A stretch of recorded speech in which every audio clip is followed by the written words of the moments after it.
നമസ്കാരം. കേറി വാ. വാ.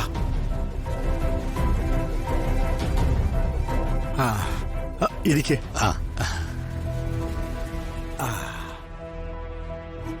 ഹരി കണ്ടില്ലേ ജെആറിന്റെ ഓഫീസിലെ പത്രസമ്മേളനം? ഞങ്ങൾ കണ്ടോണ്ടിരിക്കുകയായിരുന്നു. മകൻ മീഡിയാസിന്റെ മുമ്പിൽ അല്പം മിതത്വം കാണിച്ചപ്പോ അച്ഛനത് കാണിക്കാൻ പറ്റിയില്ല. അയാള് കാണിച്ച ആവേശമാ ഇനി മകന്റെ ഗതി തീരുമാനിക്കുന്നത്. അവർക്കുള്ള കുഴി അവര് തന്നെ കുഴിച്ചതാ. ഇത്രയും വലിയൊരു വെല്ലുവിളിയൊക്കെ നടത്തിയതുകൊണ്ട് ഇനി മീഡിയാസ് വെറുതെ ഇരിക്കുവോ? പോലീസിന് വെറുതെ ഇരിക്കാൻ പറ്റുമോ? മന്ത്രിമാർക്ക് സ്വസ്ഥമായിട്ടിരിക്കാൻ പറ്റുമോ?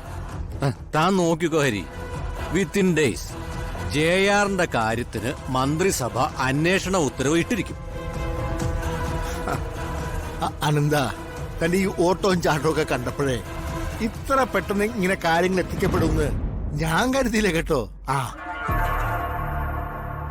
അല്ല, ഈ വാർത്തയുടെ ശുദ്ധി അത് സത്യം തന്നെയാണല്ലോ. ഇവിടെ പലരും അവരവരുടെ പൊസിഷനിൽ ഇരിക്കുന്നത് വാർത്തകൾ കൊണ്ട് മാത്ര.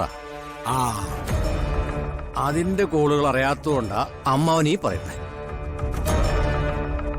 അല്ല ഹരി, ഞാൻ ഇത്രയൊക്കെ പറഞ്ഞിട്ടും തനിക്കെന്തോടെ ഒരു ആവേശമില്ലാത്ത? ഏയ്, ആവേശമില്ലാത്തതുകൊണ്ടൊന്നുമല്ല. അമിതമായ ആവേശം എന്നും പ്രശ്നങ്ങളെ ഉണ്ടാക്കിയിട്ടുള്ളൂ. പക്വത കാണിക്കാൻ ചിലപ്പോ അങ്ങനെയൊക്കെ പറയാം. പക്ഷേ എന്റെ പോളിസി ഞാൻ പറയാം. ശത്രു വീണ ഞാൻ ആഘോഷിക്കും. ഏത് രീതിയിൽ വേണമെങ്കിലും ആഘോഷിക്കും.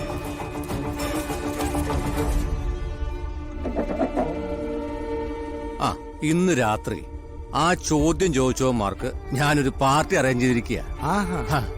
ഞാൻ അവരുടെ കൂടെ കുടിക്കും. ബോധം കെടുന്നവരെ കുടിക്കും. അല്ലാതെ എന്താടോ ജീവിതത്തിനൊരു സന്തോഷം? താൻ വരുന്ന ഈവനിങ് ഫോണുണ്ടോടാ? ഇല്ല, ഞാൻ വന്ന നിങ്ങൾക്കൊരു ബാധ്യതയാവത്തേ ഉള്ളൂ. ഓക്കെ. എടോ, ഈ ഡേറ്റും അവരുടെ ഓഫീസിൽ പത്രസമ്മേളനം നടന്ന സമയവും താനൊന്ന് കുറിച്ചു വെച്ചോ.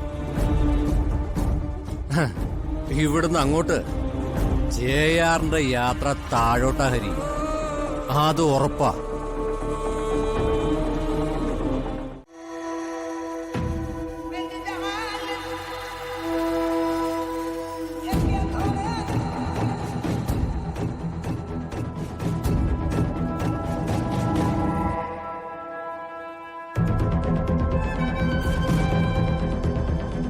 സർ, മീഡിയാസിനെ വിളിച്ചത് നമുക്ക് അപകടമായി അല്ലേ സർ? മീഡിയാസിനെ വിളിക്കാൻ പറഞ്ഞ രഘുസാറാ. പക്ഷെ ഇത്രയും പക്വതയുള്ള രഘുസാറിന് മീഡിയ പ്രവർത്തകരുടെ മുന്നിൽ പക്വത കൈവിട്ട് പോയതാണോ അതോ ബോധപൂർവം കൈവിട്ടതാണോ?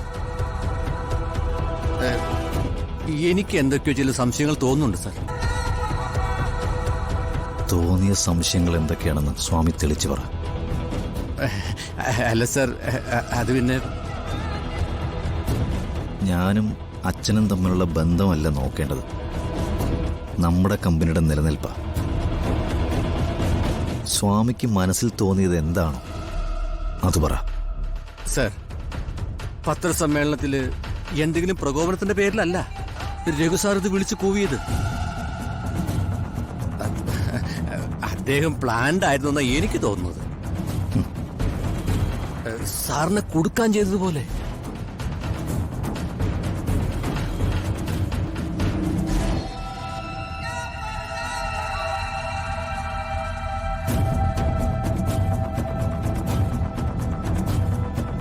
സ്വാമിയുടെ സംശയം ശരിയാ.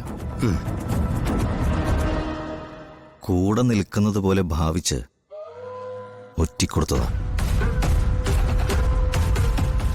സ്വാമി ശ്രദ്ധിച്ചില്ലേ? ന്യായീകരണമോ അതിന്റെ പേരിലുള്ള ബഹളം വെപ്പോ അല്ല അവിടെ നടന്നത്. വെല്ലുവിളിയാ. പത്രക്കാരോടും പോലീസുകാരോടും അധികാരികളോടും ഒക്കെയുള്ള അതിശക്തമായ വെല്ലുവിളി.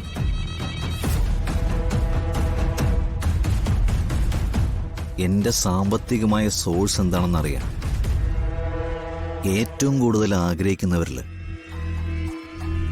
എന്റെ അച്ഛനുമുണ്ട്. എന്നോട് ചോദിച്ചിരുന്നു സാർ. എനിക്ക് ഒരു ഡീറ്റെയിൽസ് അറിയില്ലെന്ന് ഞാൻ പറഞ്ഞു. അന്നു മുതൽ രഘു സാറിന്റെ പ്രവർത്തികൾ ഞാൻ ശ്രദ്ധിക്കുന്നുണ്ട്.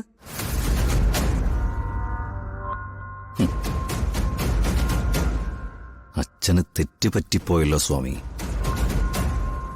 മകനേക്കാൾ പ്രായം അച്ഛനാണല്ലോ. അതുകൊണ്ട് ബുദ്ധിയും അച്ഛനായിരിക്കും എന്ന് കരുതിപ്പോയി. സ്വാമി, വെട്ടിപ്പിടിക്കാൻ ഇറങ്ങിയപ്പോ ഞാൻ തീരുമാനിച്ചതാ, വെട്ടേറ്റ് വീഴുന്നവർ ആരായാലും അതിനെക്കുറിച്ച് ഞാൻ ചിന്തിക്കില്ല.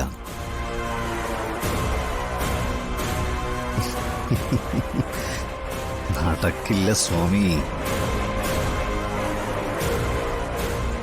ജെആറിന്റെ മുമ്പിൽ ഇവര് ചിന്തിക്കുന്നത് ഒന്നും നടക്കില്ല. സ്വാമി അക്കൗണ്ട്സ് നോക്കിക്കോ. ഈ കണക്ക്